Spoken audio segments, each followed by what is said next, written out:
c'est marrant parce que si on disait à un sportif que ça sert à rien de courir s'il devient pas marathonien ou footballeur, on dirait bah si, c'est bon pour ta santé de courir tous les jours. Mais finalement, s'habituer à raisonner, à pousser plus loin un raisonnement, par exemple via les mathématiques, c'est aussi une manière d'entraîner son cerveau en fait, à réfléchir. Enfin voilà, à faire une espèce de gymnastique du cerveau comme tu dis pour la vie de tous les jours.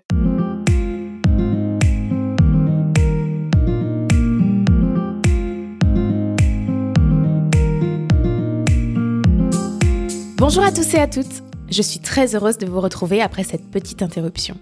Je suis d'autant plus ravie de reprendre avec une personne que j'apprécie beaucoup. En effet, aujourd'hui j'ai le plaisir de recevoir Lisiane Hari, maîtresse de conférences au laboratoire de mathématiques de Besançon. Lisiane évolue dans le champ des mathématiques appliquées.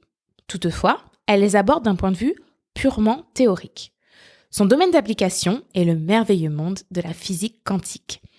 Elle prendra d'ailleurs le temps de nous y initier, notamment en nous expliquant les principales différences avec la physique classique, celle que l'on apprend au collège et au lycée. Ayant grandi en région parisienne, Lisiane s'est dirigée vers un lycée en section européenne sur les conseils de ses professeurs. Il s'agit d'une filière qui met davantage l'accent sur une langue, l'anglais dans son cas. N'étant pas très au fait du système des classes préparatoires, elle a alors poursuivi ses études à l'université de Cergy-Pontoise. Au cours de sa première année, elle a tout de même pu intégrer un programme spécial qui était une sorte de classe prépa, mais au sein de l'université, et dont le but était de préparer certains concours. N'étant pas intéressée par les débouchés associés, elle a alors poursuivi en master, puis en doctorat. Durant sa carte blanche, Lisiane a fait le choix de nous parler de la problématique des femmes et des sciences. Après avoir fait un constat chiffré, peu flatteur, de l'école à la recherche en passant par les études supérieures, Lisiane tente de l'expliquer et pointe les raisons possibles. Enfin, elle met en lumière un certain nombre d'initiatives et d'associations qui œuvrent pour améliorer les choses. Cette conversation était vraiment un moment délicieux. On a, entre autres, parlé de chats zombies, d'équations tatouées sur le corps et du Disneyland de la recherche. Bon, trêve de bavardage, à votre tour de la découvrir. Bonne écoute. Ok, on est bon. Tac tac, je refais un dernier coup sur ma liste. C'est bon, t'es en position, t'es prête? Ouais, c'est bon. Ok, bon, bah allez, on va démarrer alors. Ok. Bonjour à tous et à toutes. J'ai le plaisir aujourd'hui d'accueillir Lisiane Hari, qui est maître ou maîtresse. Tiens d'ailleurs, par curiosité, je vois les deux maintenant. Toi, tu préfères dire maître ou maîtresse de conférence? Ah, c'est vrai que bonjour à tous déjà. Et c'est vrai que j'ai tendance à dire une maître de conférence que j'ai juste l'habitude, mais ça me choque pas non plus d'entendre maîtresse de conférence. Donc l'un ou l'autre, toi, voilà, ça te l'un va. ou l'autre, c'est ton choix.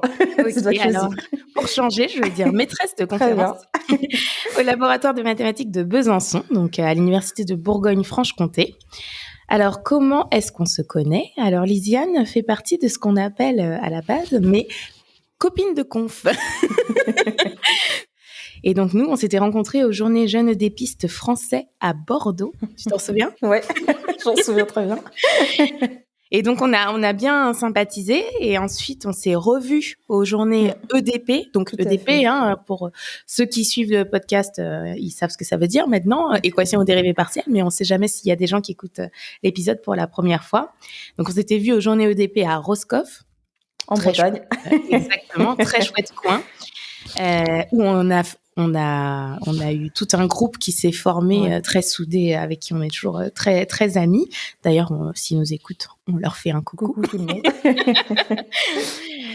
Et donc, voilà, on a eu la chance d'évoluer dans les mêmes milieux et que ça se passe très bien. On n'a jamais travaillé ensemble, Non, mais c'est parce vrai. que, comme on va le voir, on regarde pas exactement les mêmes types de maths.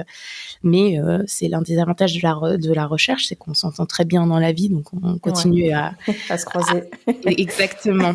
Bah écoute, je vais commencer par rappeler donc le plan de l'émission, classique maintenant.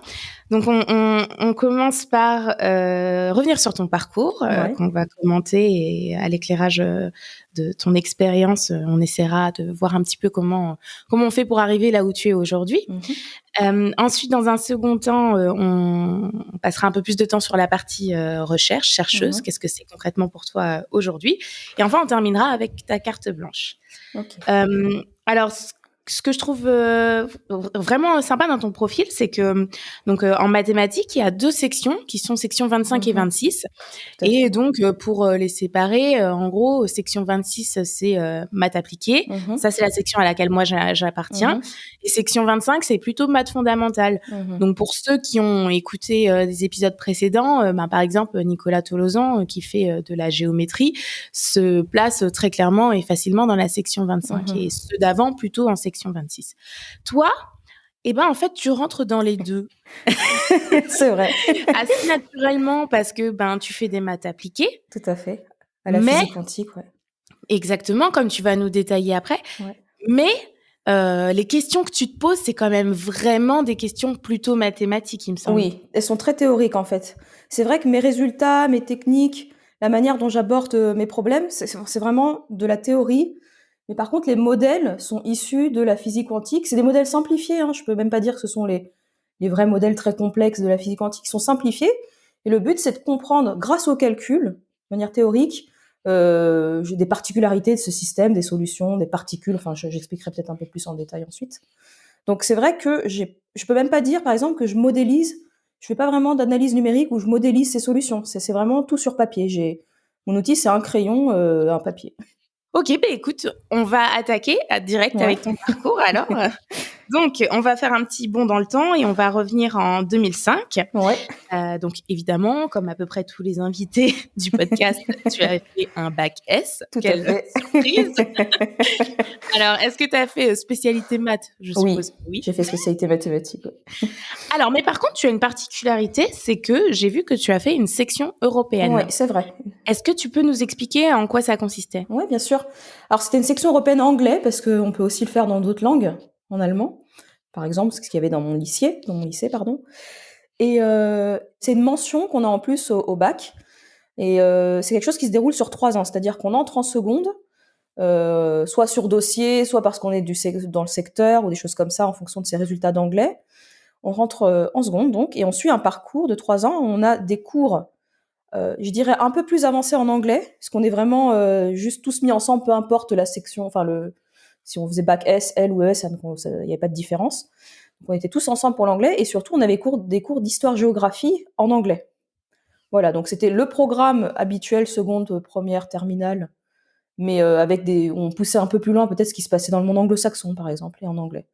Donc ça se terminait par un oral, un écrit, il fallait avoir une certaine note pour valider la mention, etc.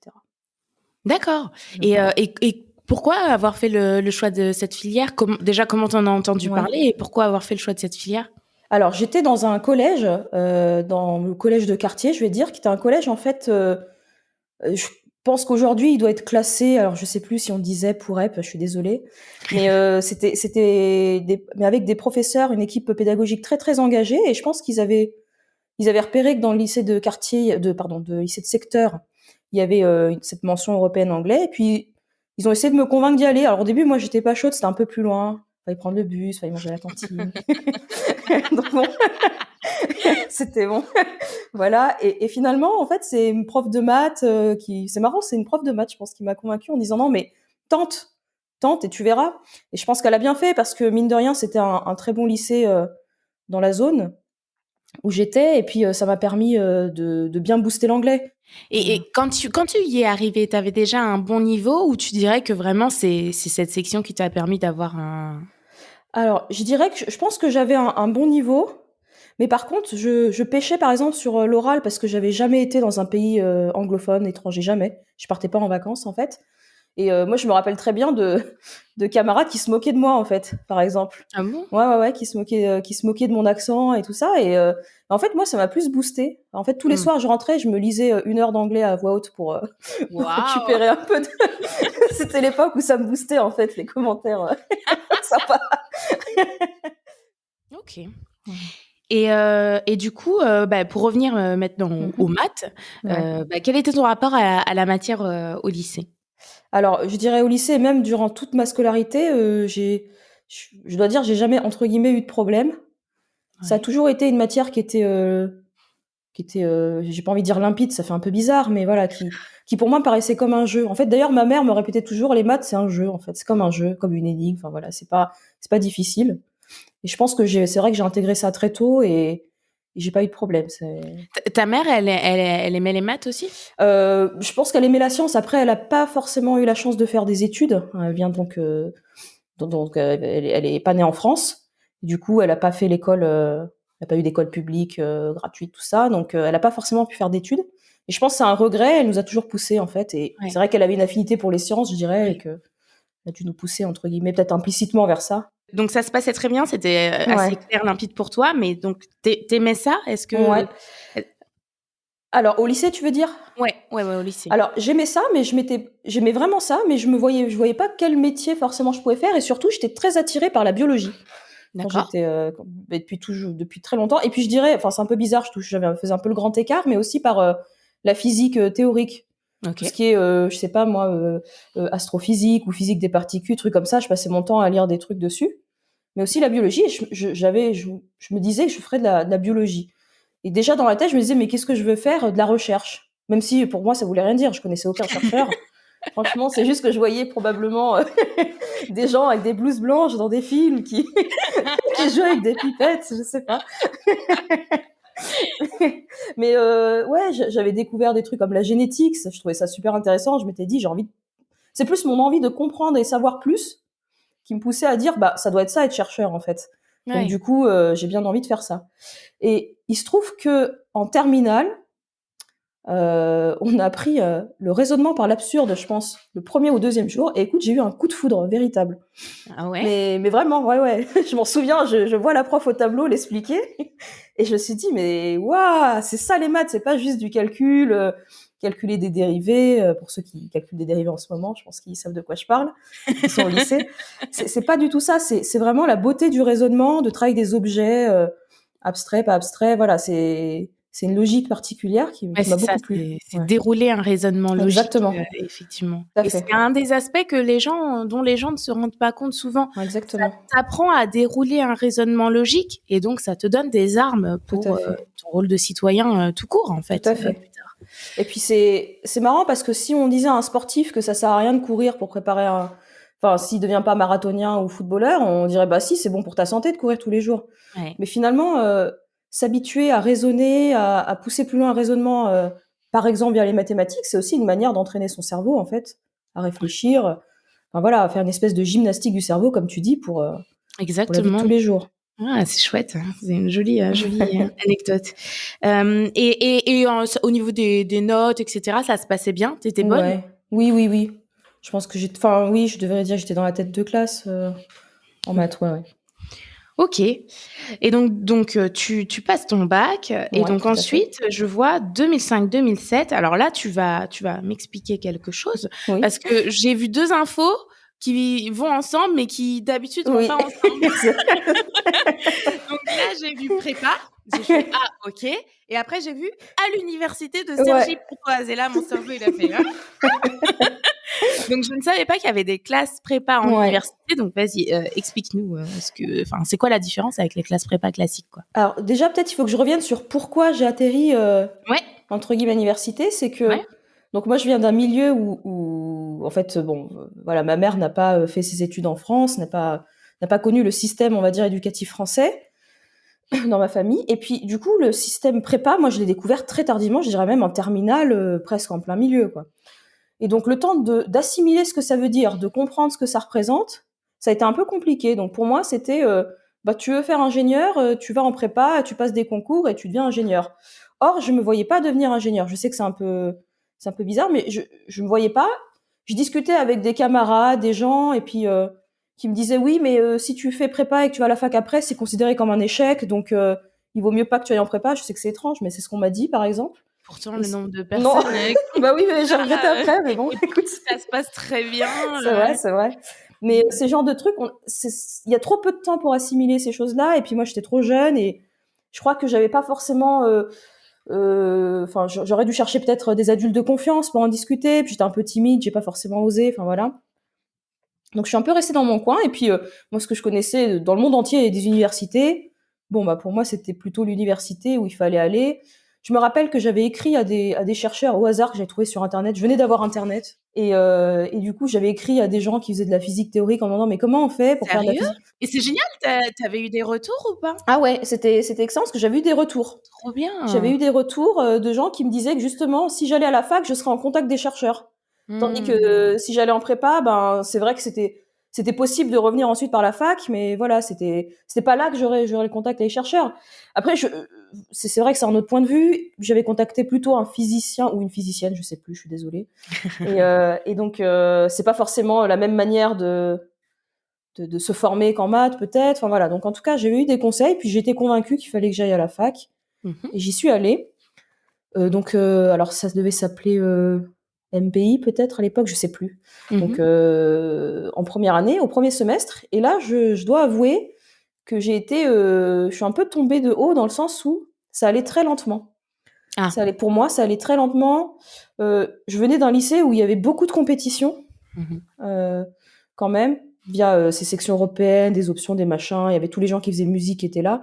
Donc c'est vrai que il y avait la section européenne allemand aussi. Donc c'est vrai qu'il y avait beaucoup d'émulation, on travaillait beaucoup, les profs nous faisaient beaucoup travailler, des DM, des machins. Et là j'arrive et c'était un peu tranquille, quoi, en roue libre. Alors je suivais les cours, je pense que je bossais à côté, ça m'a permis d'avoir des jobs étudiants à côté, ça c'est vrai.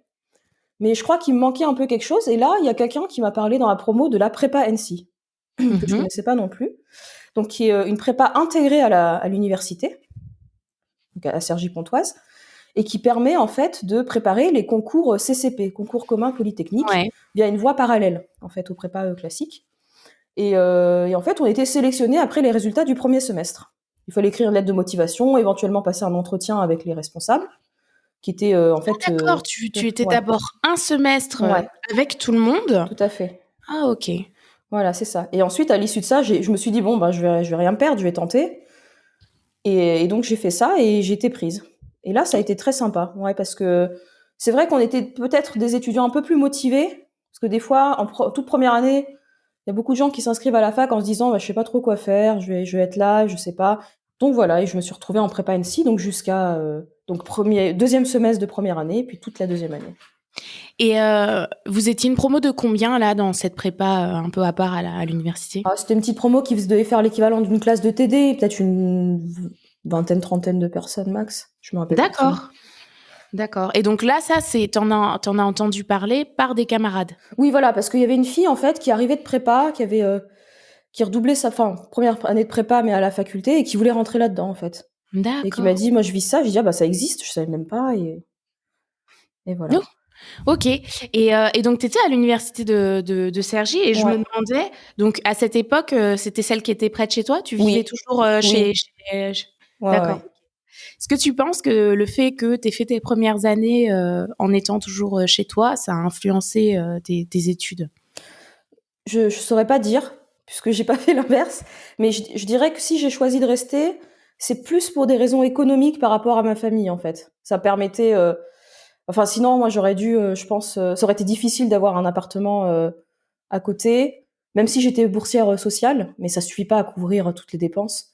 Et puis bon, j'avais un petit frère et une petite sœur qui était encore à l'école. Enfin voilà, ma mère travaille à mi-temps, donc ça a permis quand même que je puisse rester là, peut-être aider un peu financièrement. J'avais le temps de faire des jobs étudiants, etc.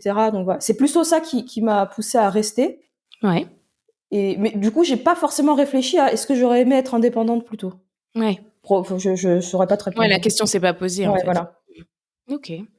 Et donc, t'en as dit un petit mot, mais l'ambiance entre les étudiants, c'était plutôt de l'entraide ou plutôt compétitif? Parce qu'en prépa, c'est quand même assez compétitif dans certains endroits.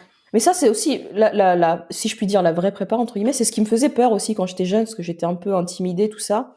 J'avais beaucoup entendu parler de la pression, aussi de la pression que mettaient les profs, les élèves entre eux, du milieu social d'où la plupart venaient. Et moi, je crois que ça me faisait peur, en fait. Parce que j'avais déjà un peu morflé au lycée. J'arrivais quand même d'un collège plutôt à aider, on va dire. Et j'arrivais dans un lycée plutôt, si je puis dire, un peu plus population bourgeoise. Et j'avais déjà eu des soucis. Et donc, je me disais, si c'est encore pire que ça, ça va être compliqué, moralement. Donc c'est vrai que je me suis pas trop... Enfin, voilà, c'est pas ce que j'ai senti en prépa INSI, au contraire. C'était Ok. vraiment sympa l'ambiance, hein. J'ai vraiment adoré. J'avais des très bons copains, on s'entraidait, on rigolait, on se voyait en dehors. Il n'y avait pas du tout d'ambiance mauvaise. Alors qu'il y avait un concours à la fin, mais je sentais pas de. On est tous allés ensemble, on papotait ensemble à midi, on n'était pas en train de se regarder, se jeter des regards noirs pour essayer de casser la jambe de l'autre. C'est ça, non. Ok, et alors du coup, ce qui m'interpelle, c'est dans quelle optique t'es allée dans cette filière, enfin, Mhm. je vais développer. Est-ce que tu y as été vraiment juste pour être un petit peu plus stimulée, Mhm. ou est-ce que du coup là tu te disais vraiment, bah non, je vais viser des concours quoi. Franchement, j'y suis allée plus pour être stimulée. Même si, enfin, j'y allais pas en me disant jamais j'irai dans une école. Je me disais, a priori, j'ai pas envie. Mais j'ai Mhm. envie d'être plus stimulée. Je pense que déjà, j'avais compris en revoyant d'anciens camarades du lycée que j'aurais peut-être dû faire une prépa ou peut-être que ça m'aurait plus stimulée. Ça aurait été mieux pour la suite de mes études ou de ma carrière selon ce que je voulais faire. Je pense peut-être que je regrettais un peu ça, même si je sais pas si j'aurais pu aller en prépa par exemple à Paris du fait des problèmes économiques et tout ça. Donc je sais pas. Mais en tout cas, j'y suis plus allée pour la stimulation. Donc tu as fait le choix de poursuivre à la fac. Qu'est-ce que tu avais en tête à ce moment? C'était pour faire quoi? Je me demandais, en fait, donc j'hésitais entre physique très théorique et mathématiques. Je me suis rendu compte quand même que j'arrivais mieux à m'en sortir en mathématiques. Et je me suis dit, bon, je vais continuer sans trop d'idées. J'ai envie de dire, je continue un peu poussée par le courant. Et je m'étais dit, bon, il y a peut-être les concours d'enseignement, je vais voir. Enfin voilà, je savais pas trop. Je me suis dit, je vais vous faire la L3, je vais faire le M1, je verrai. D'accord. Voilà. Donc en fait, là, c'était plutôt un choix de c'est là où ça se passait le mieux. Donc tu t'es un Ouais, peu laissé peut-être. porter et tu Un t'es petit dit. peu.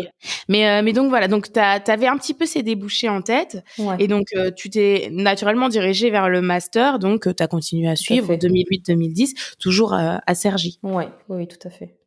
Et donc là, alors, ça dépend beaucoup des universités. Des Mhm. fois, il faut choisir assez tôt le type de maths qu'on fait. Ouais. Quel type de maths, toi, tu y as étudié et à partir de quel moment tu as commencé à choisir, quoi? Alors, Cergy, enfin, c'est quand même un petit laboratoire. Et donc, il n'y a pas forcément beaucoup de cursus différents en maths. Je dirais au sein du département mathématiques, il y en avait peut-être avec des maths économie. Je crois que j'ai un ancien camarade qui est parti faire maths financières ou maths économie, mais ça m'intéressait pas. Donc, je voulais vraiment faire des maths fondamentales. Et D'accord. du coup, j'ai suivi l'unique filière, entre guillemets, qu'il y avait. Et là, pour le coup, c'était plus porté analyse, parce on a peu d'algébristes, de théoriciens des nombres, je pense, si je dis pas de bêtises, enfin, en tout cas à l'époque, à Cergy. Mhm. Et du coup, c'est vrai que c'était plus porté sur l'analyse. Ça me plaisait en plus l'analyse, donc ça me dérangeait pas du tout. Et donc, est-ce que à ce stade, tu connaissais un peu plus précisément les métiers de la recherche, avoir une idée plus précise de ce que c'était? Alors déjà, on était forcément tous au contact d'enseignants-chercheurs, Ouais. donc ça permettait quand même d'en connaître, Mhm. de voir qui c'était. Ça leur arrivait d'en parler. Moi, j'avais un enseignant qui en CM nous poussait pas mal, qui était très sympa. Il nous disait des choses du genre, c'est pas parce que vous avez pas fait prépa, quand on était en L2, que vous allez arriver à rien, que vous allez pas pouvoir faire passer la grègue, faire de la recherche.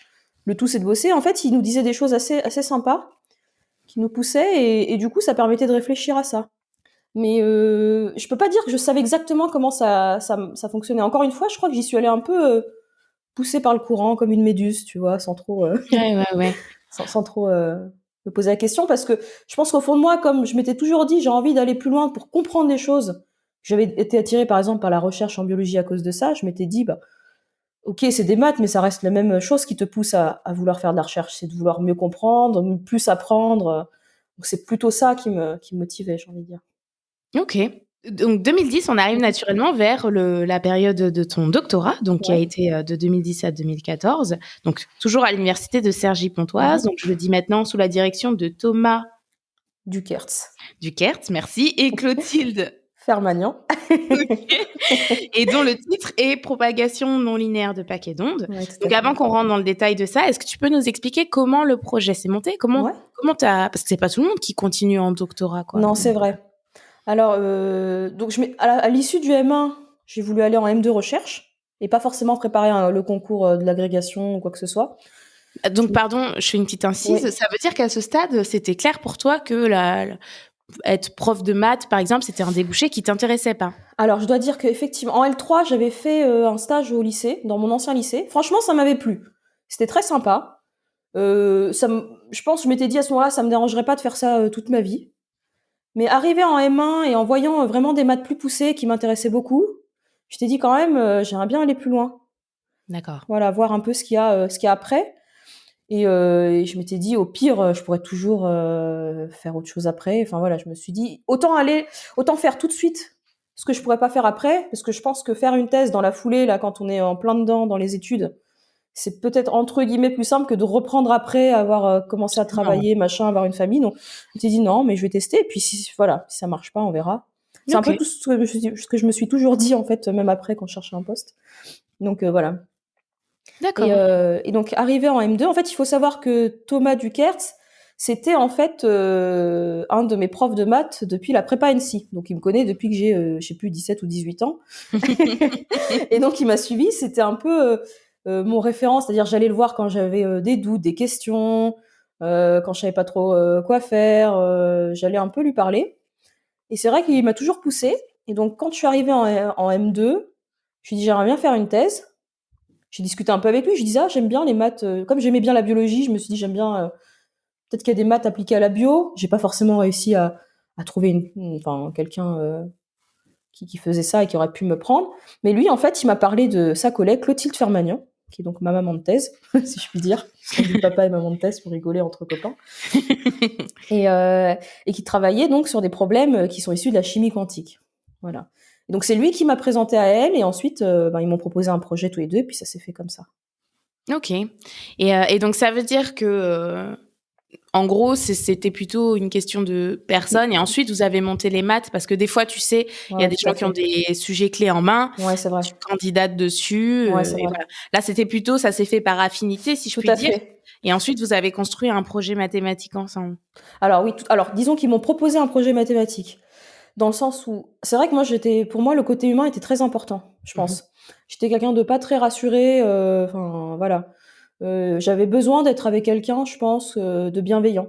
Et je Mhm. dois dire, je crois que j'ai eu les chefs les plus bienveillants qu'on puisse imaginer. Et donc, voilà, j'avais besoin, je pense, de me sentir en confiance juste pour pouvoir faire des maths, me permettre de faire des erreurs sans avoir peur, enfin des choses comme ça. Et voilà, j'avais confiance en Thomas et comme lui, il avait confiance en Clotilde, j'avais confiance en Clotilde. Donc c'est vraiment, je dirais, la thèse, c'est surtout peut-être une aventure humaine Ouais. avec ses directeurs, avec les gens qu'on rencontre, aussi avec soi-même, on se découvre, je pense, soi-même. Et là, moi, c'est vrai que j'ai fait le choix de choisir la personne. Parce qu'au début, quand Thomas m'a dit ouais, ça va être des trucs issus de la chimie quantique, moi j'étais là, oh mon Dieu, mes notes en chimie, elles étaient trop nulles, mais jamais je vais y arriver. Alors que ça n'a rien à voir, c'est des maths théoriques. Je me suis dit, oulala. Et en fait, j'ai rencontré Clotilde et elle a été géniale. Et puis voilà, ça s'est très bien fait, en fait. C'est très bien goupillé. Je pense que c'est vraiment le bon mot que tu utilises, c'est que quand on fait de la recherche, c'est une vraie aventure humaine Ouais. aussi. Et donc, j'ai donné le titre de ta thèse, que je Oui, vais tout à fait. redonner, propagation non linéaire de paquets d'ondes. Ouais. Alors, est-ce que tu peux nous expliquer en quoi consiste ta thèse? Qu'est-ce que tu as regardé comme Ouais, maths? bien sûr. Alors, je l'ai dit un peu tout à l'heure, mais je vais un peu revenir dessus. Ce sont des résultats très théoriques sur des modèles qui sont issus donc de la physique ou chimie quantique. Du coup, je pense que pour en parler, il faut que je parle très grossièrement de physique quantique, peut-être. Donc, Mmh. alors, je vais dire des choses très grossières. En plus, vous avez compris que j'étais pas très bonne en physique, donc ça va pas être, ça va pas être très bon. Mais c'est plus pour vous donner une idée des objets qu'il y a derrière sur lesquels je travaille. Ouais. Donc, c'est des problèmes qui apparaissent en physique chimie quantique et notamment dans la description donc des particules qui composent la matière. Hein, c'est ça la physique Ouais. quantique, si je puis dire. Et donc, ce qui est intéressant, c'est de regarder les propriétés de certains matériaux, de ces objets physiques. D'accord. Et ça, c'est encodé par des maths, en fait. OK, alors attends juste, Ouais, donc tu as dit physique quantique. Est-ce que tu peux, bien si sûr. tu y arrives, expliquer la différence entre la physique classique et la physique quantique? Oui, tout à fait. Et je vais faire un petit aparté alors. Ce sera peut-être pas mal. Alors déjà, je vais peut-être commencer par dire ce que c'est une particule, parce que bon, c'est vrai qu'on s'imagine ce que c'est, mais pour être clair, c'est un très petit objet. Ouais. Alors pour les gens qui ont fait un peu de physique, c'est plutôt, ça peut être des atomes, des molécules, un électron, c'est peut-être des mots que vous avez déjà entendus. Voilà, c'est vraiment un très petit objet. Et à cette échelle-là, de la physique du monde, j'ai envie de dire, il y a des choses étranges qui se passent. Ce qui fait qu'on peut plus décrire la réalité comme on fait d'habitude quand on décrit une voiture, une planète, je sais pas, une personne qui marche. Et donc, la physique classique, c'est ce qui décrit les gros objets, les objets macroscopiques, tandis que la physique quantique, c'est la théorie qui permet de décrire les tout petits objets pour lesquels la physique classique ne fonctionne plus, j'ai envie de dire. Donc, la physique théorique, elle est née de la nécessité, d'un besoin d'une nouvelle théorie pour décrire ces petites choses bizarres qui se passaient au niveau très petit. Voilà. Donc, c'est pas des choses qu'on comprend encore, qu'on comprend tout à fait. Donc, il y a encore de la recherche dessus. Et c'est là que il y a des physiciens qui bossent dessus, il y a des mathématiciens qui bossent dessus. Il y a plein de gens qui travaillent dessus, en fait, pour toujours mieux comprendre les choses. D'accord, donc c'est une question d'échelle, en fait. Oui, voilà. Principalement. Oui. Et du coup, c'est plus la même théorie qui est valable quand on passe à petite échelle. Ok. Et on peut faire des petits parallèles. Je peux faire des petits parallèles, si vous voulez, entre ce qui se passe dans le monde macroscopique, des gros objets. Ouais. Donc, c'est ce qui vient de Newton. C'est ce qu'on appelle aussi la mécanique newtonienne ou classique. Et puis, je vais faire ça versus la physique quantique. Par exemple, dans la physique de Newton, quand vous avez un objet, je sais pas, je mets une voiture, vous pouvez connaître de manière exacte la position et la vitesse d'un objet dans l'espace en fonction du temps. Vraiment de manière exacte. Vous dites, je prends une photo, à tel moment, la voiture est à tel endroit avec telle vitesse. En physique quantique, c'est pas possible. On a juste ce qu'on appelle une probabilité de présence de la particule dans une zone. C'est-à-dire, on va prendre une zone, on va dire, a priori, il y a une probabilité 1/2, j'en sais rien, qu'elle soit dans cette zone-là. Je peux pas dire elle sera exactement à ce point-là, au temps donné. Wow. Je peux juste dire qu'elle sera dans cette zone-là. On peut pas non plus connaître de manière aussi précise la position et la vitesse. Alors, je pense que vous avez tous entendu parler d'Heisenberg, pas de Breaking Bad, mais le principe d'incertitude d'Heisenberg, c'est pas la même chose. Et donc, c'est un principe qui dit qu'on peut... c'est une petite formule qui nous dit que si on connaît... plus on connaît bien la position, moins on connaît bien la vitesse, et inversement. Ah, donc tu peux pas avoir le meilleur des deux mondes, quoi. Non. Tu gagnes quelque part, tu perds ailleurs. Exactement. Contrairement à un objet macroscopique où on peut avoir les deux de manière exacte et très précise. Donc ça, c'est par exemple une des premières petites choses bizarroïdes qui se passent dans le monde quantique. Un autre truc important, c'est que, et ça va être au cœur de ma recherche, c'est un gros objet, il peut prendre tous les niveaux d'énergie, il peut avoir toutes les énergies possibles. C'est-à-dire que si je fais un parallèle encore une fois avec une voiture, sur le compteur de vitesse, on peut prendre toutes les valeurs de vitesse entre 0 et 200 km/h. C'est lié à une énergie, on peut prendre toutes les énergies possibles. D'accord ? Donc il y a une notion de quelque chose qui est continu au niveau des énergies. En physique quantique, c'est pas le cas. Une particule, par exemple un électron, elle peut pas prendre toutes les valeurs d'énergie possibles. Elle peut prendre juste il y a des paliers en fait. Donc ces paliers peuvent être plus ou moins séparés, mais il y a que quelques valeurs discrètes d'énergie possible qu'elle peut prendre. Okay. Donc ça, c'est vraiment aussi quelque chose d'inhérent à la physique quantique. Et puis peut-être un troisième petit truc, c'est que un gros objet, il subit des forces. D'accord ? Donc vous connaissez peut-être tous ou presque les lois de Newton. En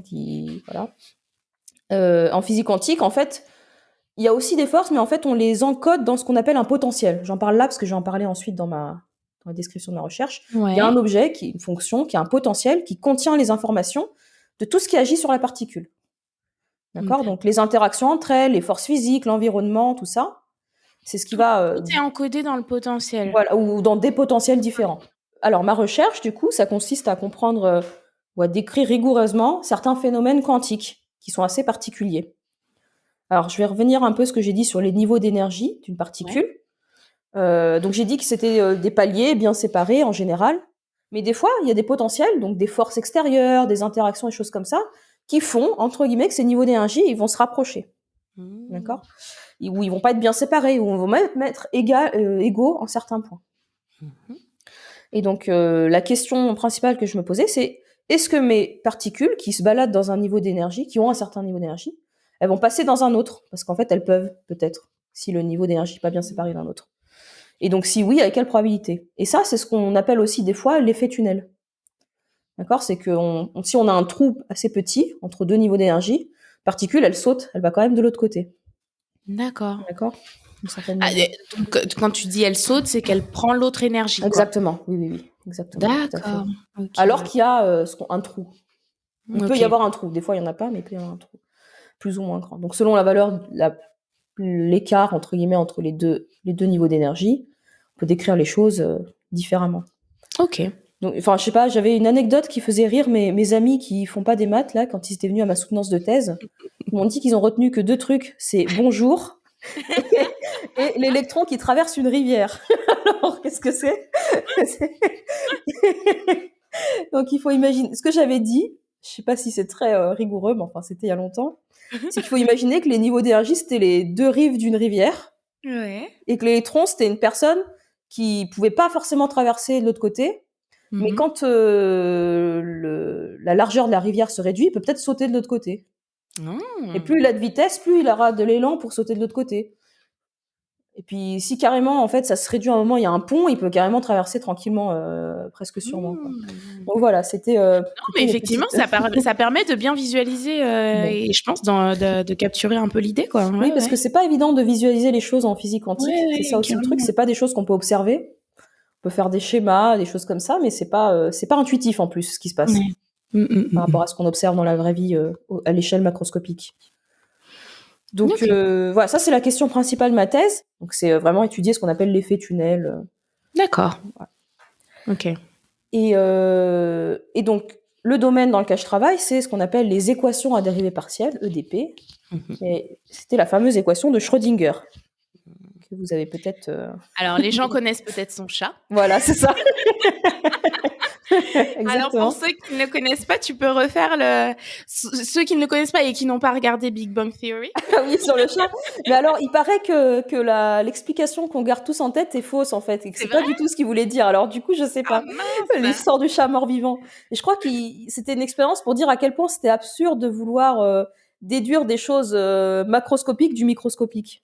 Voilà, si je dis pas de bêtises. Mais en gros, c'est cette histoire où il y a, je pense qu'il doit y avoir un élément radioactif Ouais. qui est relié à un compteur, je sais plus comment on dit, Geiger, enfin un truc qui mesure la radioactivité, et qui grosso modo, s'il y a une particule qui va le taper dessus, il libère une fiole de poison qui tue le chat qui est dans la boîte. Et si si pendant 1 minute il n'y a pas de particules qui le cognent, ben a priori le chat est vivant. Et donc tant qu'on n'a pas ouvert la boîte, on ne sait pas si le chat est mort ou vivant, puisque on ne sait pas Ouais, s'il y bien a une sûr. particule qui a cogné ou pas. Donc c'est cette histoire de Et chat donc, mort-vivant. il est quelque part à la fois mort et vivant, c'est ça qu'on Voilà. retient des fois, puisque Eh ben, on ne sait pas quoi. en fait, c'est une manière de voir, c'est-à-dire que les objets macroscopiques, un objet macroscopique, on sait s'il est là, à cet endroit, s'il est mort, s'il est vivant, un chat. Mais par contre, un objet quantique, on en parle en termes de probabilité. Et donc, c'est ça que ça veut dire. En fait, il y a je sais pas, il y a une demi chance sur 2 qu'il soit vivant, une chance sur 2 qu'il soit mort, donc on dit qu'il est un demi-vivant plus un demi-mort. Voilà, c'est une superposition d'états. Donc, il est mort-vivant. Voilà, c'est un petit peu cette interprétation-là Ah que j'ai oui. l'impression d'avoir comprise. Donc en fait, l'intérêt de l'anecdote du chat de Ouais. Schrödinger, c'est de lier un truc qui appartient à la physique quantique et donc qui se comprend en termes de Ouais, probabilité c'est ça. à un terme qui lui vit dans le monde classique et qui normalement est N'est pas un décrit état comme ou ça, voilà. l'autre, quoi. Et pour lequel ça paraît absurde de le décrire comme ça, en tout cas. Voilà. C'est bien, j'ai une relecture de cette anecdote encore. Écoute, je sais pas si elle est bonne, cette relecture, donc donc j'en sais rien. C'est peut-être juste la mienne, donc Ok. Donc Schrödinger, voilà. c'est bon, ça y est, on a parlé de son chat, on peut Très revenir à bien. son équation C'est maintenant. ça, tout à fait. Et donc, ce que j'étudiais, c'était cette équation-là, mais un peu particulière, qu'on appelle semi-classique. D'accord. Semi-classique, ça veut dire qu'il y a un petit paramètre qui devient très petit, très très petit, hein, voilà, qu'on dit qui tend vers 0 dans l'équation. Et donc, le paramètre qui tend vers 0, c'est vraiment considérer des molécules de plus en plus grosses, j'ai envie de dire. Ok. Voilà. Et donc, ces descriptions-là, elles permettent de... Alors, quand on décrit une molécule, il faut imaginer que chaque particule peut se déplacer dans l'espace selon 3 dimensions. Ça commence à faire beaucoup de variables à prendre en compte. Ouais. Voilà, je sais pas, ça fait beaucoup trop. Entre les électrons, les particules du noyau, tout ça. Et donc, ce que font les gens, c'est qu'ils essayent de trouver un problème qui simplifie ça. Et donc, introduire ce petit paramètre, ça me permet, avec des calculs, de simplification, de se ramener à une équation plus simple. Ok. Voilà. Sauf que le fait qu'il y ait des objets plus gros que les autres, il est encodé dans le paramètre epsilon. Voilà. Et donc, pourquoi ça s'appelle semi-classique, ces équations que je regarde? Justement, parce que dans ce cas-là, il y a des objets plus gros que les autres, et du point de vue des petits objets, les gros, ils se comportent de manière newtonienne. T'es entre les deux mondes, toi. Ouais, voilà, c'est une théorie qui permet de faire le lien entre les deux, D'accord. entre les deux théories. Et donc ces problèmes-là, c'est aussi ce qu'on appelle des intersections coniques ou des croisements de valeurs propres. Bon, voilà, si je dis des mots-clés comme ça, si jamais ça parle à des gens. Parce que les valeurs propres sont des objets qui encodent les niveaux d'énergie. Voilà. D'accord. Donc croisement de valeurs propres, croisement, en gros, les niveaux d'énergie se croisent. Bon, alors c'est vrai que j'ai essayé de faire un truc un peu grossier en physique quantique pour expliquer ce que sont mes résultats, mais encore une fois, ce qui m'intéresse moi, c'est l'aspect théorique. Et j'ai pas forcément ensuite d'application directe dans un cas particulier. Moi, ce qui m'intéresse, c'est que ça permet de développer des techniques théoriques mathématiques pour résoudre des problèmes. Ça permet de décrire rigoureusement un phénomène de manière un peu générale et abstraite. Oui. Et en plus, ça peut être éventuellement applicable à des équations différentes en physique, peut-être dans d'autres domaines. Oui, oui. Et ce qui m'intéresse, c'est que via l'étude théorique de quantité, on peut comprendre comment les choses fonctionnent, alors qu'on l'observe pas, on le dessine pas, on le modélise pas. Voilà, c'est vraiment ça. Et pour être sûr d'avoir bien compris, donc toi, concrètement, ce qui t'intéresse, c'est le passage à la limite et ce qui se passe quand tu as le passage à la limite? Ouais, tout à fait. Ok, donc c'est en maths, on appelle ça de l'analyse asymptotique. Tu fais de Oui, tout à l'analyse fait. asymptotique. Exactement. Ok. Voilà. Eh ben super, c'est hyper clair. Merci beaucoup. Avec plaisir. On va revenir à des choses un peu plus terre à terre. Là, tu viens de nous expliquer ta thèse. Déjà, comment t'as vécu ta période de thèse? Ça s'est bien passé? Globalement, oui. Franchement, encore une fois, j'étais très bien entourée humainement. Ouais. Avec mes directeurs de thèse, directrices de thèse. Donc, je dirais que c'était vraiment un plaisir de les voir, de travailler avec eux. Alors moi, il y avait une particularité parce que finalement, ma directrice de thèse n'était pas dans mon université. D'accord. Mon directeur de thèse, au début, était là, puis après, il a eu une promotion, donc il est parti. Et du coup, c'est vrai que j'étais à Cergy-Pontoise, parce que j'avais commencé là, j'avais mon contrat là. Mais je les voyais sur Paris, et donc je travaillais principalement avec eux à l'IHP, l'Institut Henri Poincaré. Et donc c'est un endroit génial, quoi. Moi, j'adorais en fait les voir régulièrement et me retrouver là-bas. Oui, au lieu de mathématiques, donc l'Institut Henri Poincaré, qui est actuellement dirigé par Sylvie Benzoni, mathématicienne, qui était avant dirigée par Cédric Villani. C'est vraiment un cadre de travail idéal. Et est-ce que, c'est une question que j'aime bien poser aussi parce que ça dépend beaucoup des gens. Est-ce que tu te sentais déjà chercheuse pendant ta thèse? Enfin, quand est-ce que tu penses que t'as commencé à te sentir chercheuse? Je pense que peut-être après que j'ai écrit mon premier article, ouais. Peut-être je me sentais mieux. Enfin, c'est vraiment dans la recherche de mon deuxième article parce que j'ai eu le premier travail que j'ai fait, c'était plus une généralisation de travaux d'autres chercheurs. Donc c'était pour me faire la main, je comprenais les choses, c'était vraiment sympa.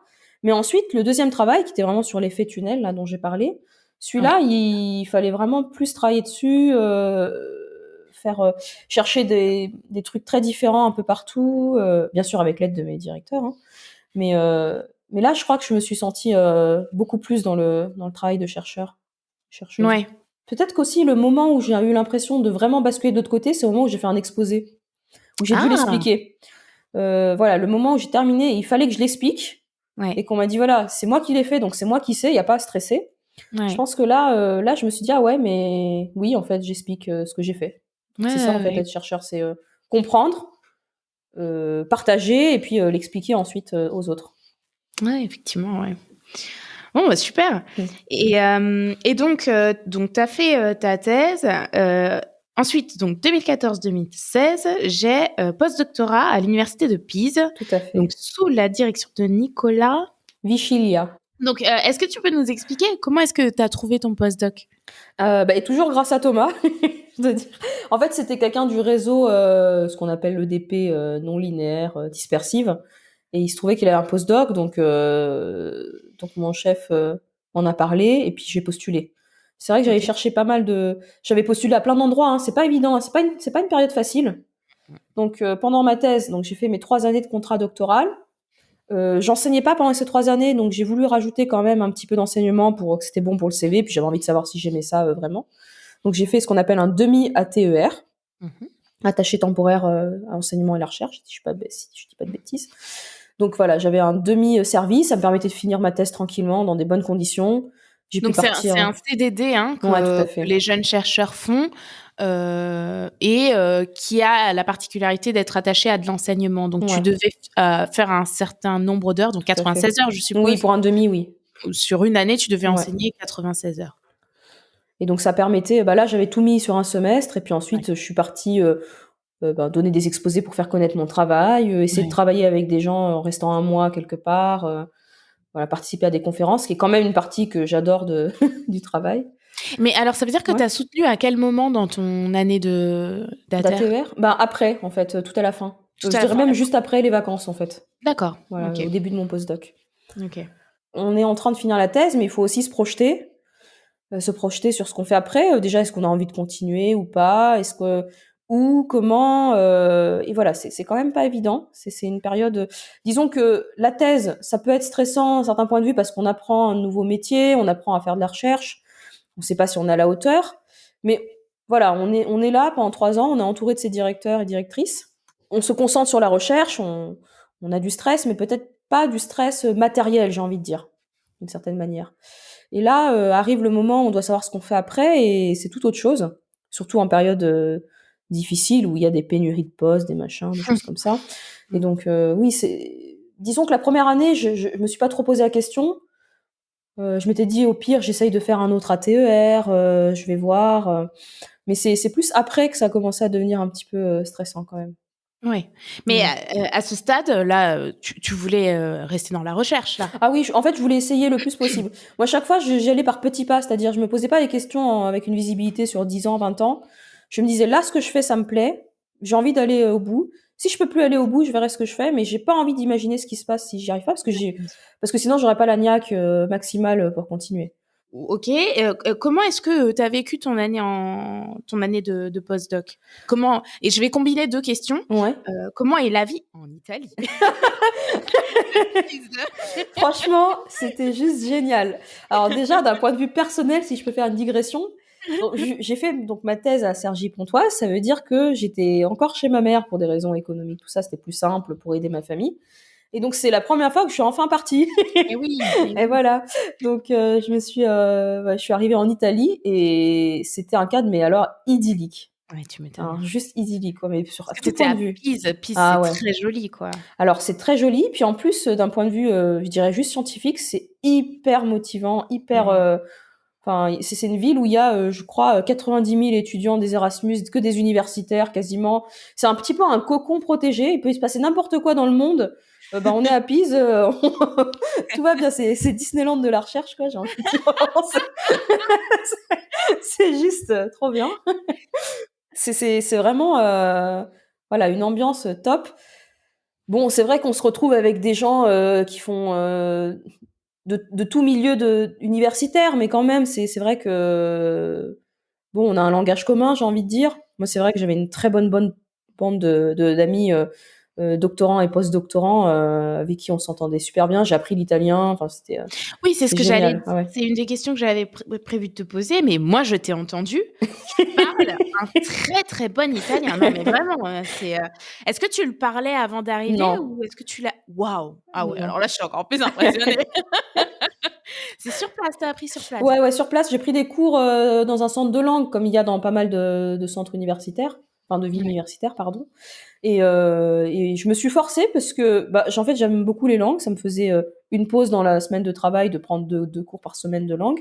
Je pense que c'est important quand on est quelque part de pouvoir communiquer avec les gens, de pouvoir vraiment pleinement apprécier la vie sur place. Parce que on peut aussi vivre son postdoc en mode ours, c'est-à-dire être dans son bureau chez soi, bosser à fond. Voilà, c'est très bien, mais moi j'avais envie aussi du côté social. Je pense que ça aurait été beaucoup plus dur de supporter les périodes compliquées, on va dire, sans l'aspect social avec les amis. On serre les coudes, on traverse tous la même chose pendant les auditions. Donc c'était quand même assez sympa, ouais. Mmh. Donc, ouais, je dirais que socialement c'était très bien. Scientifiquement, c'est vrai que c'était très enrichissant. Et en même temps, j'ai eu l'occasion d'être peut-être plus indépendante. C'est vrai que moi j'avais très peur de pas être assez indépendante, hein. Je suis quelqu'un, j'étais pas sûre de moi. Je me dis mais Je suis pas du tout indépendante. Mes 2 directeurs, ils sont trop gentils avec moi. Et là, ça m'a permis quand même, quand on est en postdoc, on est un peu plus lâché tout seul, j'ai envie de dire. Voilà, on nous donne un sujet et puis on se débrouille, on lit, on fait les choses tout seul.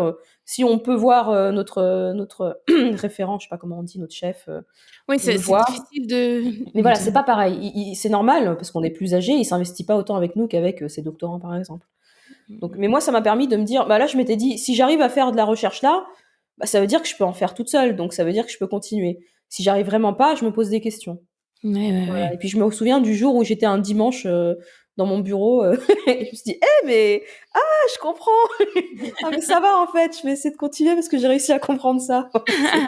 C'est très bête, mais C'est marrant parce que je trouve que tu es pleine de paradoxes parce que tu dis que tu avais pas trop confiance en ouais, toi et sûre de toi, mais ça t'a jamais empêché d'essayer de faire des choses, quoi. ouais, c'est vrai. Je trouve ça assez fort, quoi, parce que souvent, on a tendance justement à se censurer, comme je Ouais. disais.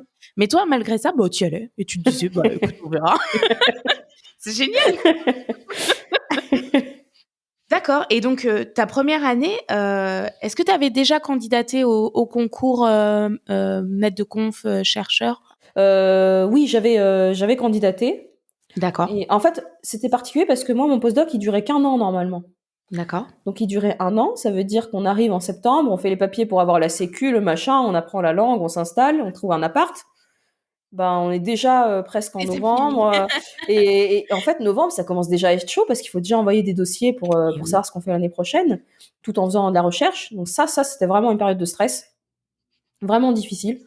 Et en même temps, il faut commencer à préparer les dossiers pour les auditions qui arrivent au printemps.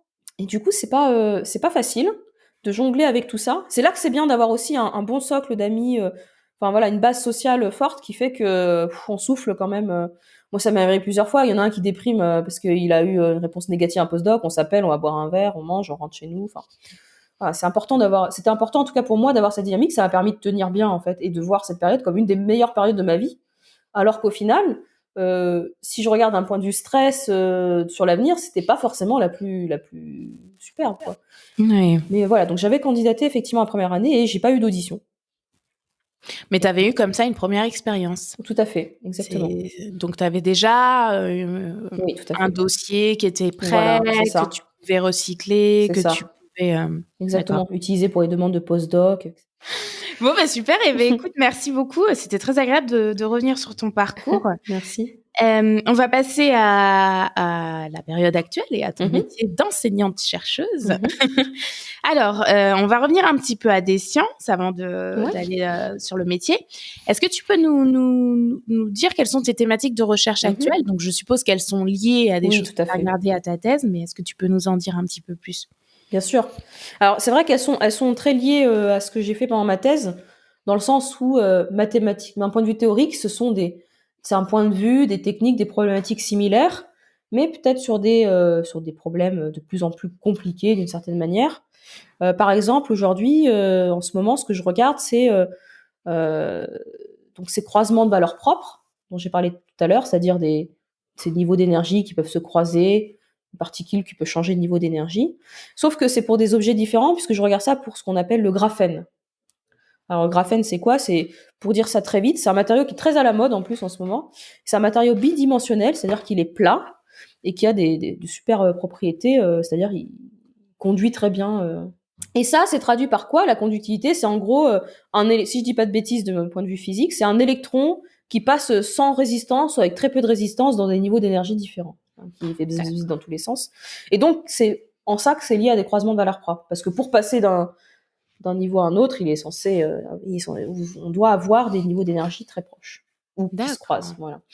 Donc, d'un point de vue mathématique, il y a des similarités sur les techniques, sauf que c'est pas la même équation. Cette fois, c'est l'équation de Dirac, Ok. qui est pas la Ah, celle-là, même. je la connais pas.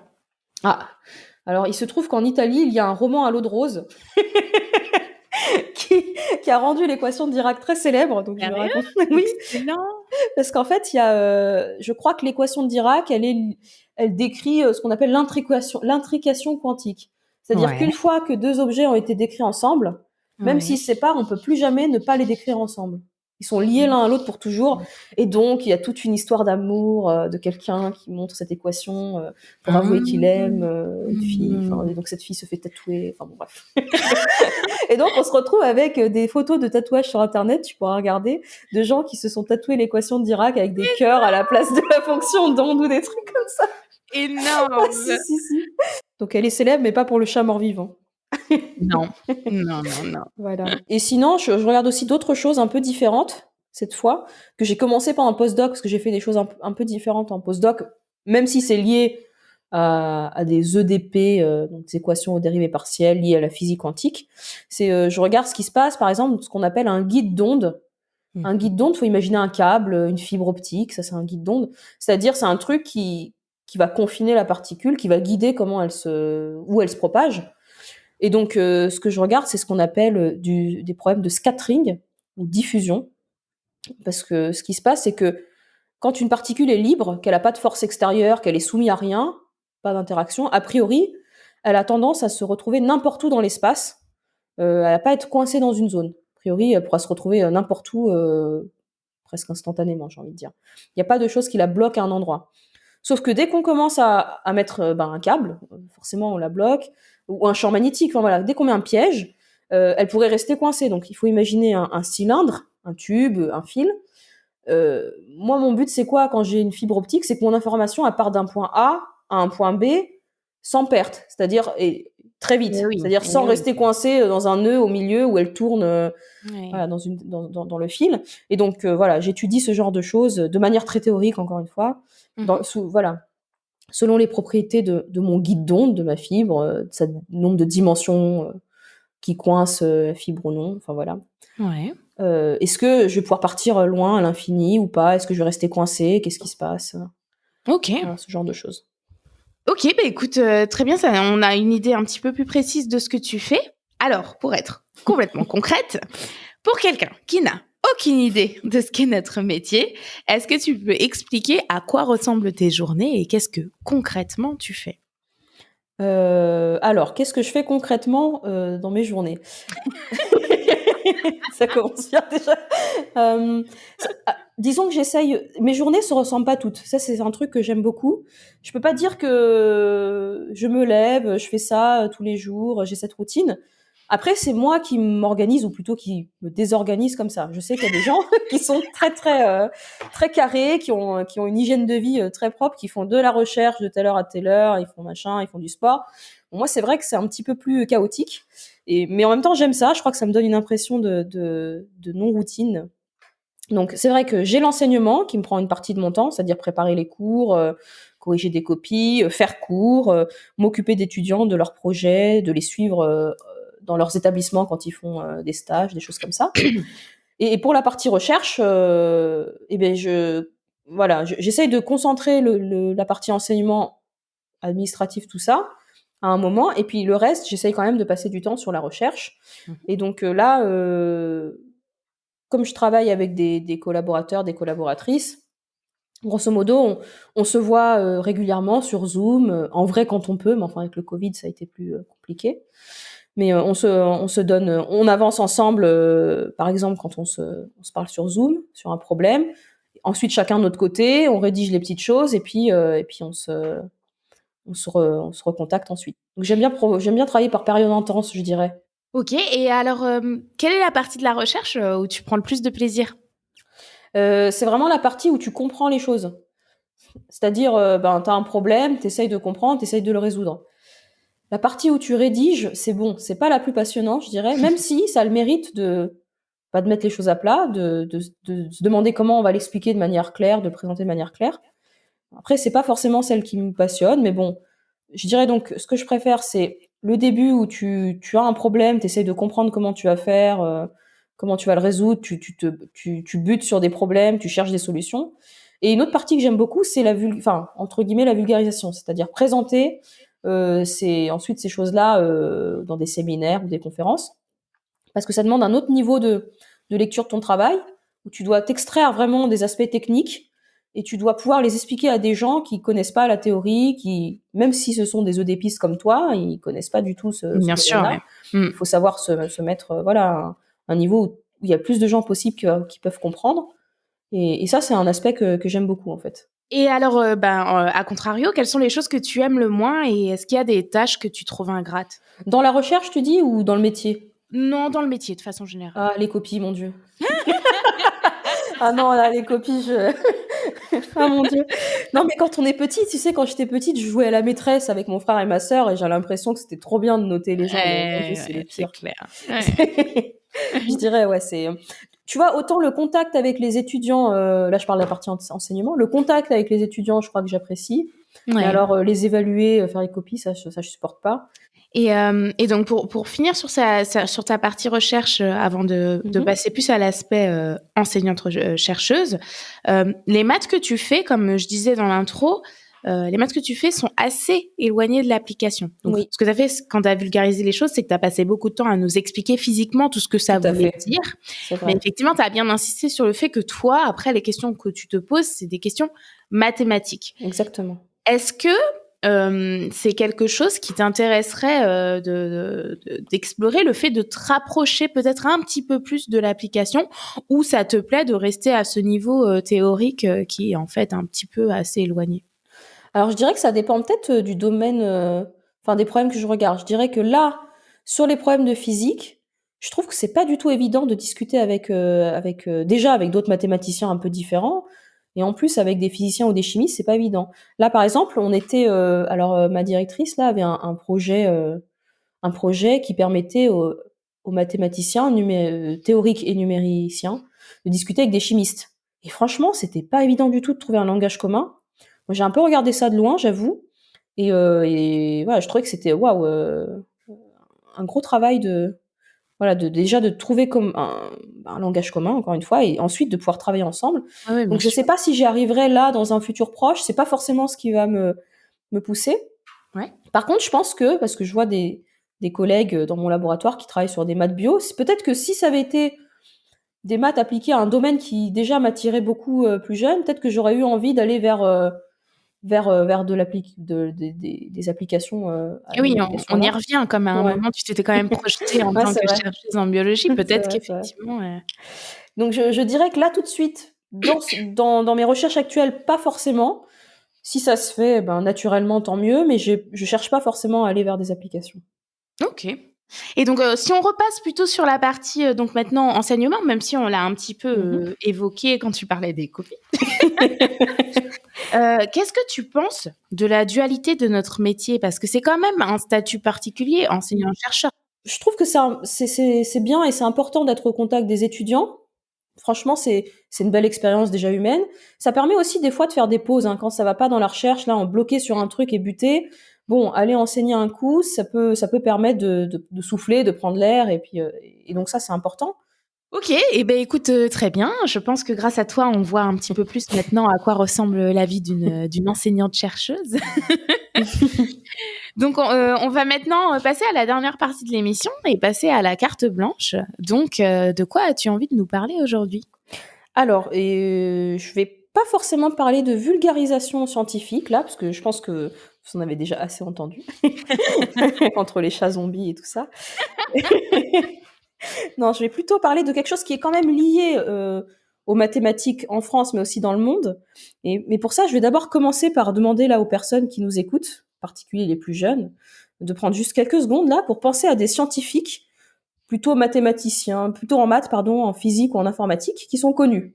Voilà, juste prenez une seconde, pensez à quelqu'un. Bon, maintenant, qui a pensé à une scientifique? Et si jamais vous avez pensé à une scientifique, est-ce que c'est Marie Curie?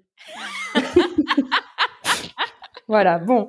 Alors, ce dont je voudrais parler, en fait, c'est la proportion et la place des femmes dans les sciences dites techniques. Hein, donc, mathématiques, informatique, sciences physiques, ingénierie, dans ces domaines-là. Voilà. Et donc, pour ça, je vais faire peut-être un petit état des lieux de la situation actuelle à l'école, dans les études, des chiffres qu'on a, peut-être les problèmes que ça engendre, des solutions, et puis ce qui se passe dans les métiers de recherche. Parce que les métiers de recherche, c'est en fait les gens qui vont former ensuite les enseignants et enseignantes, qui vont être visibles, et donc c'est important aussi de discuter de la proportion des femmes dans cet aspect-là, des mathématiques, des sciences. Donc la plupart des choses que je vais dire ici sont des choses qui sont issues du site de l'association Femmes et Mathématiques, puis d'autres associations, je crois, comme Filles et Mathématiques et Informatique. Et j'ai aussi pris des chiffres sur le site du ministère de l'Éducation et de la Jeunesse, donc plutôt des chiffres de 2017, donc avant les réformes très récentes. Donc, ça veut dire que la situation, normalement, aura, entre guillemets, empiré à l'école. Et donc, voilà, ça prendra pas encore en compte cette nouvelle tendance aggravée par une nouvelle réforme. Donc, je vais commencer par l'école et je vais faire des constats que j'ai pu piocher là en lisant un petit peu sur ces sites les différents rapports. La première chose que je vais dire, c'est qu'il y a bien sûr peu de femmes en mathématiques, en tout cas parmi les chercheuses, on s'en rend compte, et je pense Nathalie, tu pourras confirmer. Tu vas à une conférence et tu les comptes sur les doigts d'une main, selon le domaine. Des fois, tu les comptes même pas, tu les comptes sur un point fermé. Donc, c'est quand même assez hallucinant. Or, a priori, il n'y a pas de différence biologique qui explique pourquoi il y aurait plus de chances pour un homme de faire des maths que pour une femme. Donc, pourquoi ? Et pourquoi c'est problématique ? Parce que c'est vrai, on pourrait se dire, bah écoute, c'est pas grave, c'est des questions de goût, qu'est-ce que ça fait ? C'est problématique parce que en fait, il se trouve que les femmes sont donc peu présentes, les filles, les jeunes filles, sont peu présentes dans les filières les plus porteuses d'emploi. Donc, ce qui est lié aux sciences et techniques, ingénierie. Alors on sait tous qu'il y a un souci quand même au niveau de l'écart salarial, par exemple, de l'accès au travail égalitaire entre les hommes et les femmes. Donc, ça veut dire qu'il y a quand même peut-être quelque chose à regarder, à creuser de ce côté-là. Donc, si on regarde ce qui se passe à l'école, parce qu'on peut se dire, mais quand est-ce que ça commence ? Parce que ça commence très tôt. Alors, si on regarde l'évaluation des compétences mathématiques au CP, visiblement, les filles maîtrisent très bien les mathématiques. Donc, la différence ne semble pas flagrante là. Je dirais même qu'elle a l'avantage des filles, de certaine manière. Elles réussissent mieux à l'école, parfois, si on regarde d'une manière statistique les chiffres. Par exemple, il y a 80% de filles qui ont le bac et 73% de garçons. Je parle ici de genre, hein. Je me permets de reprendre vraiment les chiffres qui sont donnés par les rapports. Ouais. Pardon, donc de réussite par génération au bac. Donc, on se demande bien où elles passent ces filles qui réussissent. Et oui. Le deuxième constat, c'est que malgré ces différences, probablement dues aux stéréotypes visibles, on a un pourcentage assez bizarroïde de filles, si on regarde les premières S, E, S, L. Ouais. On a 48% en S, 61% ES et 80% en L. Pardon, donc là, c'est le pourcentage de filles dans chaque filière. Donc, il n'y a plus de filière maintenant, mais il y a des choix de matière. Tout à fait. Et ça reflète parfaitement ce que tu viens de dire, en fait. Exactement. Les choix de matière scientifique, toujours à l'heure actuelle, sont vraiment... les filles sont sous-représentées dedans, quoi. Exactement. Alors qu'il y a, encore une fois, aucune différence biologique. On est tous avec le même cerveau à la naissance, le même nombre de neurones. Les synapses se forment après. Donc, ce qui se passe, ce qui peut expliquer ça, c'est peut-être des biais. Alors, peut-être que je vais essayer d'en reparler après. Des biais dans l'éducation, des stéréotypes, en fait. Oui. Donc, la conséquence, c'est quoi ? C'est qu'il y a très peu de jeunes femmes, de jeunes filles dans ces domaines, dans les études supérieures. Plus de 70% des femmes en lettres, moins de 30% du coup en sciences fondamentales et en STAPS. Donc, encore une fois, les causes sont pas... on peut pas les expliquer autrement que par des choses sociologiques, pardon. Donc, des stéréotypes, du sexisme et peut-être probablement des manques de modèles, puisque quand on pense à des modèles scientifiques, on pense tout de suite à Marie Curie, peut-être à Ada Lovelace en informatique, donc des gens qui sont morts depuis longtemps et qui étaient juste des génies incomparables. Ça fait quand même... c'est quand même difficile pour une jeune fille de se comparer, de se dire je vais pouvoir faire un métier comme ça, alors que tous les jours à la radio, à la télé, on voit plutôt des jeunes hommes parler de science. Il y en a pour tout le monde la place en fait, et tout le monde a sa place dans la science, et c'est ça qu'il faut se dire. Et c'est important, et je pense que il doit y avoir aussi un biais dans l'éducation qui fait que les filles, si elles se sentent pas parfaitement légitimes, elles vont pas y aller. Et ça, c'est des choses que j'ai discutées avec mes étudiantes. C'est pour ça que j'aime aussi enseigner. Ça m'a permis, via les projets, de discuter vraiment de manière, on va dire, plus intime avec des jeunes étudiantes de leur ressenti. Peut-être qu'elles se sentaient plus libres au bout d'un certain moment, après avoir travaillé à 2 ou 3 dans un projet avec moi, d'avoir envie de parler de tout ça. Et c'est vrai qu'il y en a pas mal qui sont confiés et qui ont dit que une fille, si elle n'est pas sûre de sa réponse, elle va pas oser lever la main, pas oser aller au tableau, pas oser tenter. Et donc, du coup, elle va s'auto-censurer. Mais elle va s'auto-censurer déjà dans ses études et dans ses choix d'études aussi à cause de ça. Enfin, en tout cas, elle, c'est comme ça qu'elle le voyait. Et là, c'est une construction sociale Ouais, complètement. C'est juste que dès le départ, on ne traite pas les filles et les garçons de la même tout à façon. fait. Par exemple, on peut faire des études sur les bulletins scolaires Mmh. pour voir qu'on ne va pas attribuer les mêmes qualificatifs aux garçons et aux Tout à filles. fait. Et on ne va pas valoriser les mêmes choses. Et donc, une fille, on va valoriser plutôt, on va dire, élève sérieuse, Mmh. élève appliquée, etc., etc. Alors qu'un garçon, on va valoriser plutôt et on va dire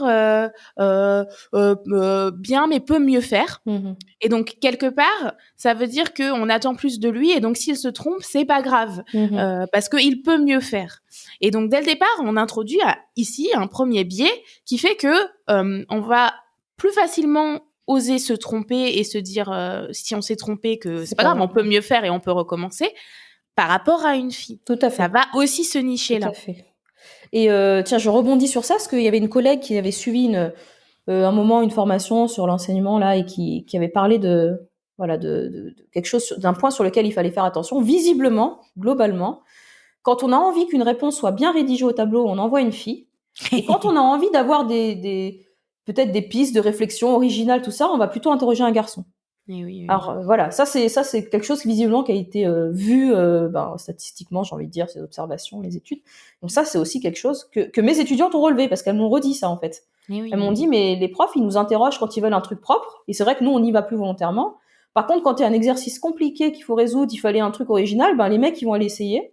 Mm. Pardon les garçons, je suis désolée. Ils vont aller essayer plus naturellement et les filles vont avoir plus tendance à se taire et moi, c'est vrai que je me vois clairement là-dedans en tant qu'étudiante. Que quand on m'interrogeait, je paniquais, je disais rien, sauf si j'étais 100% ou même 200% sûre. Bien sûr. Et ça joue, en fait. Mais c'est pas évident quand on est, je pense, dans un carcan, entre guillemets, social, qui fait que, voilà, il y a des trucs à déconstruire, en fait. Exactement. Donc, voilà, ça, c'est un petit peu j'imagine, les deux causes principales qui font qu'il y a peu de filles, déjà, qui choisissent les sciences à l'école, et puis ensuite, qu'on va retrouver, choses qu'on va retrouver dans la recherche, donc je vais en parler juste après. Alors, qu'est-ce qu'il y a comme solution? Donc on en a parlé là, c'est vraiment, enfin on en a parlé, on a un petit peu évoqué les problèmes, donc ça dit sur quoi travailler déjà individuellement, mais il y a aussi des choses à faire au niveau de l'école, c'est peut-être se faire rencontrer les élèves et puis des mathématiciennes, des ingénieurs, des informaticiennes, des physiciennes, pour qu'il y ait des témoignages, des discussions. Et ça, c'est fait par exemple via le biais de Filles et mathématiques, une équation lumineuse, qui est un événement porté par Femmes et mathématiques, entre autres. Et ça permet vraiment, peut-être aux jeunes filles, de s'identifier, de se dire, mais en fait, je peux le faire. Je vois des gens comme moi, anonymes, c'est pas Marie Curie, mais qui apportent leur pierre à l'édifice, qui en fait se sont lancés dans ces études, ont réussi, ont trouvé un travail bien payé, bien, qui ont un équilibre de vie correct. Et je pense que c'est important. Là, je vois par exemple, je vais lire un témoignage que j'ai vu sur le site de Filles et mathématiques, une équation lumineuse. Je vais juste en lire des bouts d'une étudiante qui dit je me souviens de rencontrer toutes ces femmes ayant réussi et accompli des études supérieures dans les sciences a largement contribué à mon choix de partir en prépa maths pour intégrer ensuite une école d'ingénieur. Ces rencontres m'ont aussi donné une sorte de courage. J'aimerais pouvoir donner le même élan de force-courage à d'autres jeunes filles que celui qui m'a été donné par le passé et qui m'a permis de réussir ma prépa et intégrer l'école d'ingénieur de mes rêves. Donc, comme quoi, c'est important en fait C'est d'avoir des beau. modèles. Oui, voilà, c'est important de voir ou de rencontrer à un moment crucial ou pas, en tout cas, d'être baigné en fait d'être entouré de gens qui nous permettent de croire que c'est possible, en tout cas. Ouais, exactement, Voilà. ouais. Ouais, ouais, c'est sûr. Donc, ben voilà, si jamais, alors pour finir avec la partie école, pour les auditrices et auditeurs qui sont là, il faut pas hésiter à aller lire les brochures de ces associations, parce qu'il y a vraiment des brochures très bien faites. Peut-être qu'on pourra mettre, enfin tu pourras mettre la, Je mettrai des liens, ouais ouais.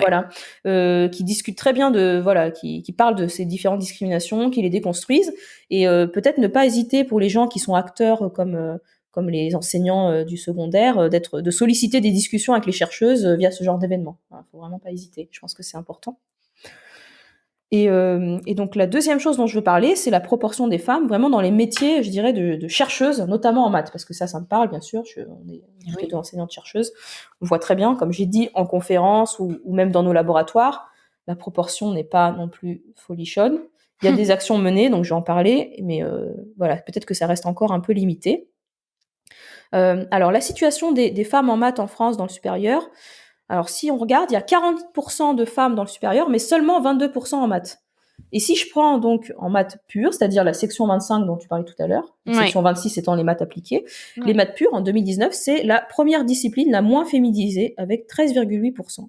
Et en plus, il n'y a pas d'évolution constatée sur les quasiment 10 dernières années. Donc voilà, on est top 1, mais pas pour des bonnes choses. C'est pas très cool. Alors, pourquoi ? Alors là, c'est plus des questions que je pose. J'affirme rien. C'est des questionnements par rapport à mes observations de tous les jours, des choses que j'ai lues sur les pages de Femmes et Mathématiques. Est-ce que c'est parce que déjà de base le vivier est faible, donc c'est-à-dire qu'on récupère entre guillemets le problème du manque de jeunes filles qui font des maths à l'école. Ça, je pense que c'est vraiment un problème. Ouais.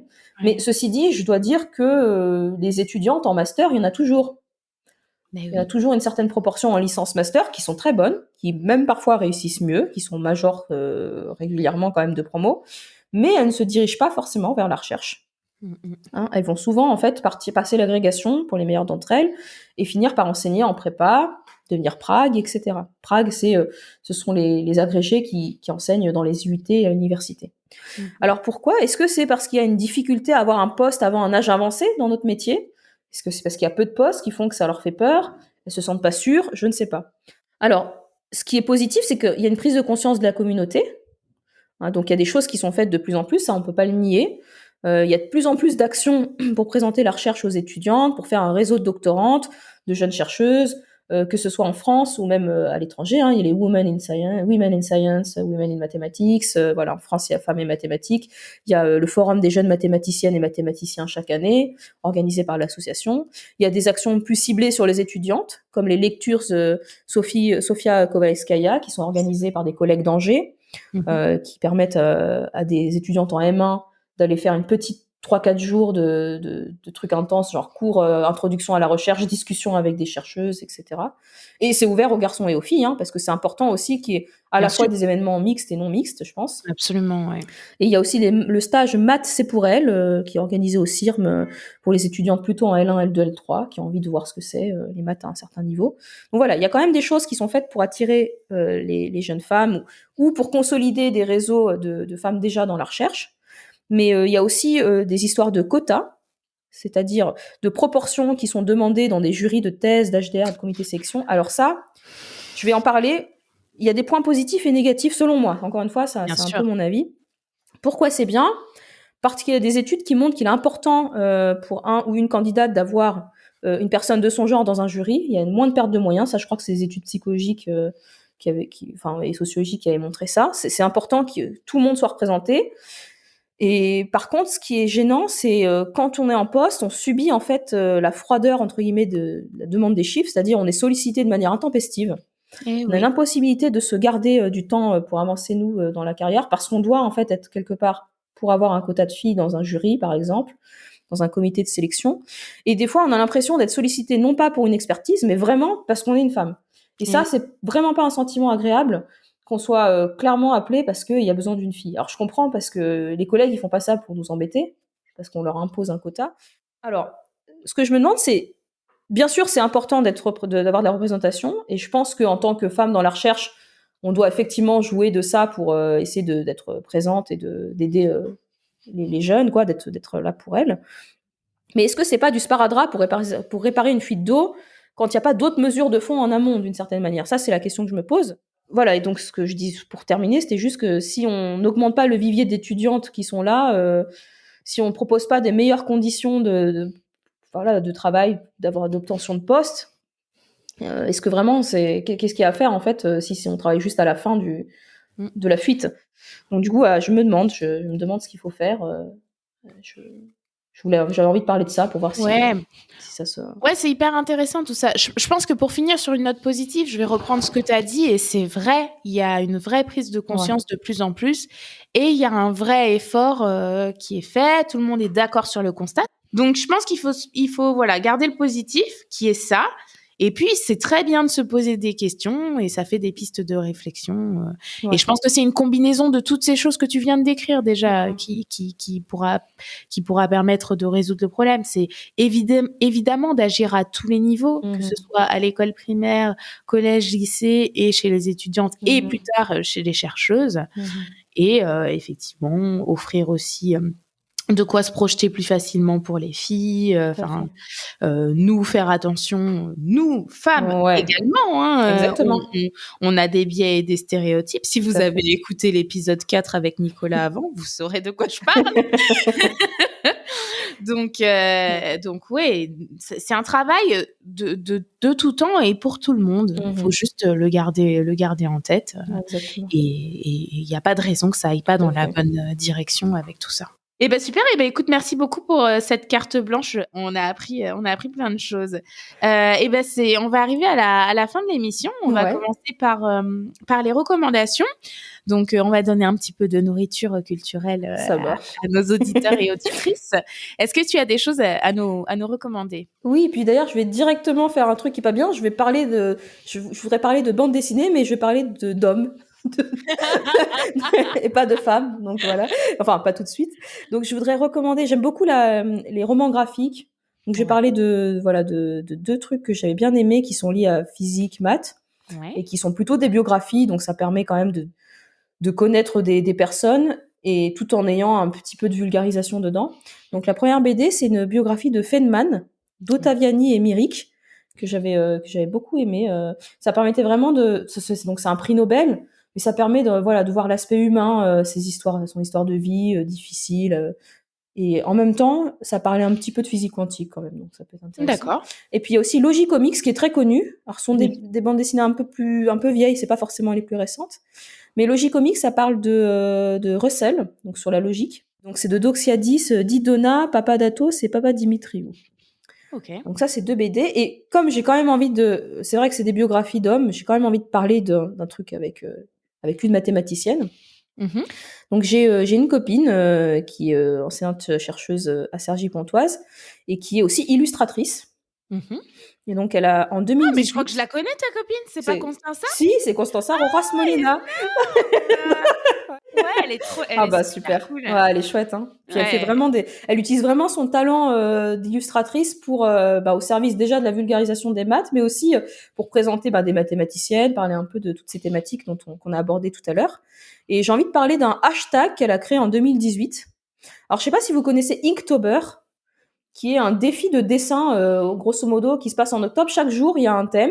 Et les gens qui sont un peu artistes dessinent, ou s'ils sont, je sais pas, sculpteurs, ils sculptent des trucs en rapport avec ce thème-là. Et elle a fait Notember, désolée, je le prononce mal, qui est en fait une action sur Eminoter, où en fait Ah oui. et chaque jour de novembre, elle a en fait fait un petit dessin, une illustration sur la vie d'Eminoter, Waouh. qui est une mathématicienne du début du XXe, qui était vraiment très douée, qui avait fait à la fois pour aller très vite de l'algèbre et de la physique théorique. Donc si vous avez envie de découvrir un peu sa vie via les dessins d'une autre mathématicienne, Constanza Rojas Molina, il suffit d'aller taper Notember et puis de voir tous ses dessins. Voilà. Ah, c'est chouette. Bon, Ouais. c'est pareil, je mettrai dans la description de l'épisode. Eh bien, super. Alors là, c'est effectivement, tu nous as donné beaucoup de nourriture culturelle.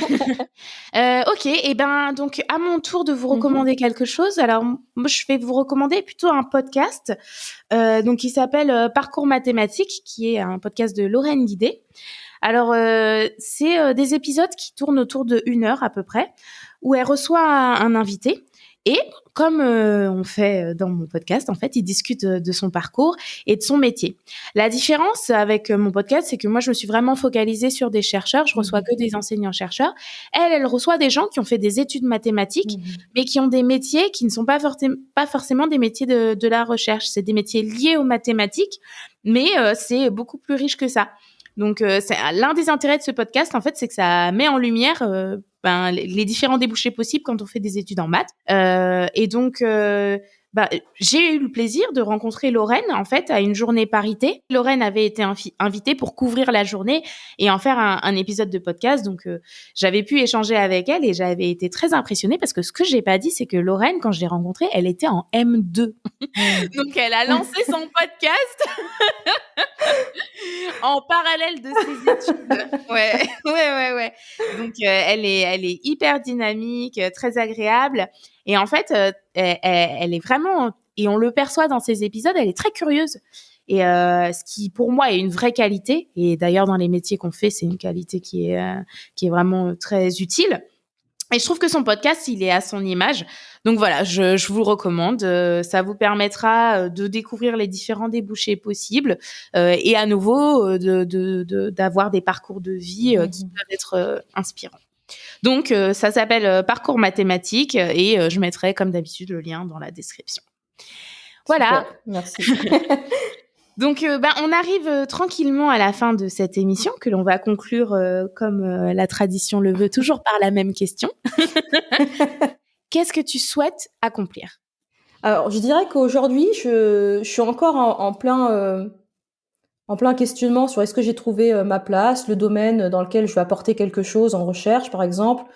Est-ce que je vais réussir à vraiment former les étudiants ? Par exemple, moi, j'ai pas encore eu de doctorant, de post-doctorant. Je continue plutôt à travailler dans des domaines dans lesquels on m'a introduit, mais que moi, j'ai pas forcément trouvé par moi-même. Et je crois que j'aimerais juste me trouver, quoi, voilà, en tant qu'enseignante-chercheuse et apporter ma pierre à l'édifice, vraiment. Voilà, avoir le sentiment d'avoir apporté quelque chose un jour. Voilà. Ah, c'est joli. Écoute, c'est tout ce que je te souhaite alors. Merci. Merci beaucoup, Lisiane. C'était vraiment très chouette. Merci Nathalie, c'était super. Et voilà, cette jolie petite parenthèse avec Lisiane est terminée. Ce qui me frappe dans son parcours, c'est quelque chose que j'aimerais beaucoup que les jeunes générations retiennent. De son aveu, elle avait très peu confiance en elle et n'était pas très assurée. Pour autant, ça ne l'a jamais empêchée d'essayer d'accomplir quoi que ce soit. Elle se disait « j'ai envie de faire ça, je tente, on verra bien ». Et ça a à chaque fois marché. Moralité, ne jamais s'autocensurer. Si vous voulez quelque chose, donnez-vous-en les moyens et tentez votre chance. Qui sait, vous n'êtes pas à l'abri de réussir vous non plus. Je vous remercie pour votre écoute et d'être resté jusqu'au bout. Suite à mon interruption d'1 mois, j'ai un peu reculé dans certains classements, donc n'hésitez pas à mettre 5 étoiles, notamment sur Apple Podcast et Spotify, pour redonner de la visibilité au podcast. Ce n'est pas grand-chose et pourtant, ça m'aide énormément. C'était un plaisir, à bientôt dans le prochain épisode.